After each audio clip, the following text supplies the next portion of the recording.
Hey guys, it's Nick here from Inspired by Nick, and I'm so excited today because I've teamed up with Royal Nuts to show you how to make Coconut Matcha Bliss Balls, which is one of my favorite snacks that uses only 5 ingredients. So let's get started.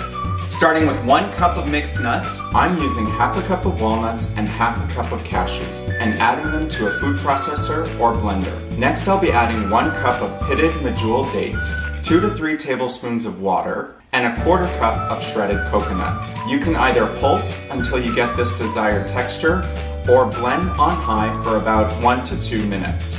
Now this part can get sticky. Using your hands, you'll form little balls, and the full batch should give you about 12 individual treats.